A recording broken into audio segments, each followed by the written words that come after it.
لہذا آج کی ڈیبیٹ میں ایک بھی ایویڈنس کسی بھی مذہبی اسکرپچر سے نہیں دوں گا تاکہ جاوید اختر صاحب کے لیے وہ ان ایکسپٹیبل نہ ہو. تیسرا جو معیار ہو سکتا ہے وہ ہے آبزرویشن، کہ بھائی کوئی کہے کہ ہمیں خدا دکھاؤ، اگر ہے تو دکھاؤ، یا یہ کہ خدا کے ایگزسٹنس پر امپیریکل ایویڈنس دو. تو یہ ہے در حقیقت غلط ٹول کا استعمال کرنا. یہ ایسا ہی ہے کہ جاوید صاحب مجھ سے یہ مطالبہ کریں کہ مفتی صاحب آپ میٹل ڈیٹیکٹر کے ذریعے پلاسٹک ڈیٹیکٹ کر کے دکھائیں. اب چونکہ پلاسٹک ڈیٹیکٹ نہیں ہو پا رہی ہے لہٰذا plastic does not exist. No, you are using the wrong tool. اس ٹول سے پلاسٹک کو ڈیٹیکٹ نہیں کیا جاتا. لہٰذا میں سمجھتا ہوں کہ گاڈ کے ایگزسٹنس پر امپیریکل ایویڈنس کا مطالبہ کرنا ایک بچکانہ مطالبہ ہے، اور ہمارے ریسپیکٹڈ جناب جاوید اختر صاحب اس اسٹیج سے اب بہت آگے نکل چکے ہیں. اب بچتا ہے ایک ہی اسٹینڈرڈ، اور وہ اسٹینڈرڈ ہے عقل، لاجک، ریزننگ. اور یہی وہ اسٹینڈرڈ ہے جس کے تحت گاڈ کی ایگزسٹنس کو ثابت کیا جائے گا یا گاڈ کی ایگزسٹنس کو ڈینائی کیا جائے گا. لیکن چونکہ یہ بہت امپورٹنٹ اور سینسٹیو ٹاپک ہے، اس لیے لاجیکل آرگیومنٹ بھی ایسا ہونا چاہیے جو ڈیفینیٹو ہو، انڈیفینیٹو نہ ہو، جو 2 اور 2 4 کی طرح بالکل واضح ہو، جسے لاجیکلی ریجیکٹ کرنا پاسبل نہیں ہو. فار ایگزامپل ہم کہیں ہمارے ریسپیکٹڈ مسٹر سوربھ صاحب یہ ایک انسان ہے اور تمام انسان کانشیس بینگ ہے، لہذا نتیجہ کیا نکلا؟ ہمارے سوربھ صاحب بھی کانشیس بینگ ہے. کیا یہ انڈیفینٹ آرگیومنٹ ہے یا ڈیفینٹ آرگیومنٹ ہے؟ یہ ڈیفینٹ آرگیومنٹ ہے.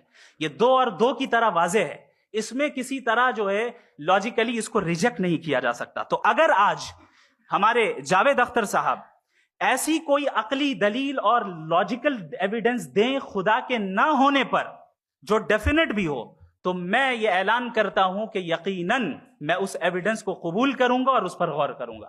لیکن ساتھ میں یہ بھی اعلان کر دیتا ہوں پریڈکشن کے طور پر کہ ایسا کوئی ڈیفینٹ آرگیومنٹ کوئی نہیں پیش کر سکتا. دلیل ہم دیں گے اور ڈیفینیٹو دلیل دیں گے، لاجیکل دلیل دیں گے، ایسی دلیل دیں گے جو انٹائر ایتھیسٹک ورلڈ اسے ریفیوٹ نہیں کر سکتی. چلیں اب ہم ایک ایگزامپل سوچتے ہیں، ایک سینیریو، سمپل سینیریو. تمام آڈینس سے گزارش ہے، ہم اور آپ ایک آئسولیٹڈ آئیلینڈ پر ہیں، ایسا آئیلینڈ جہاں پہ ہم سے پہلے کوئی کبھی نہیں گیا. چلتے چلتے آپ کے سامنے اچانک آپ نے دیکھا ایک پنک کلر کی بال پڑی ہوئی ہے. سب سے پہلا سوال آپ کے ذہن میں کیا آئے گا کہ یہ بال یہاں کیوں آئی، کیسے آئی؟ یہ پنک کلر کی ہی کیوں ہے؟ کوئی اور کلر بھی ہو سکتا تھا. یہ اسی شیپ میں کیوں ہے؟ کوئی اور شیپ بھی ہو سکتا تھا. نیچرلی آپ اس طرف پہنچیں گے کہ کوئی نہ کوئی ہے جس نے ان اسپیسیفک پراپرٹیز کے ساتھ اس بال کو بنایا ہے اور یہاں پہ رکھا ہے. چونکہ آپ جانتے ہیں کہ یہ جو بال ہے اس کا ایگزسٹ کرنا ضروری نہیں ہے. یہ ایگزسٹ کر بھی سکتی تھی، نہیں بھی کر سکتی تھی، اور ایگزسٹ کرنا ہی تھا تو کسی اور فارم میں کرتی، کسی اور کلر میں کرتی. اب آپ اس بال کو ایکسپینڈ کرتے چلے جائیں، ایکسپینڈ کرتے چلے جائیں، ایکسپینڈ کرتے چلے جائیں، یہاں تک کہ یہ بال یونیورس کے سائز کی ہو جائے. بتائیے کہ کیا سائز کے بڑھ جانے سے سوال بدل جائے گا؟ ہرگز نہیں بدلے گا. ابھی بھی سوال رہے گا یہ یونیورس کہاں سے آیا، ان اسپیسیفک پراپرٹیز کے ساتھ کہاں سے آیا، کیوں آیا، کس نے بنایا. یہ سوال اس وقت بھی ویلڈ رہے گا.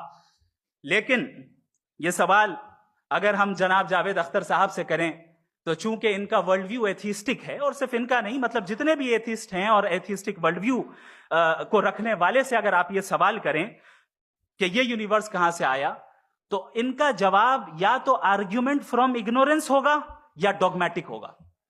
یا تو یہ کہیں گے کہ مجھے نہیں پتا کہ یہ کہاں سے آیا لہذا گاڈ ڈز ناٹ ایگزسٹ، یہ آرگیومنٹ فرام اگنورینس ہے. یا یہ کہیں گے کہ یہ یونیورس خود بخود بن گیا. اس کا مطلب یہ ہے کہ اس بال کو بھی خود بخود بن جانا چاہیے، لیکن بال کے تعلق سے یہ ایکسپلینیشن ایکسپٹ نہیں کی جائے گی کہ یہ خود بخود بن گئی، لیکن یونیورس کے تعلق سے کر دیا جائے گا. اسے ہم دوسرے الفاظ میں ڈوگما بھی کہہ سکتے ہیں.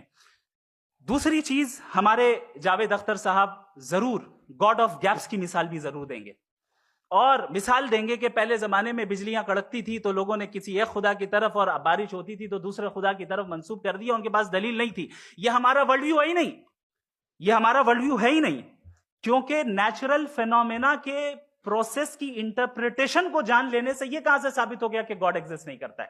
اس پر میں انشاءاللہ ابھی آگے بات کروں گا. آپ حضرات یہ بھی دیکھیں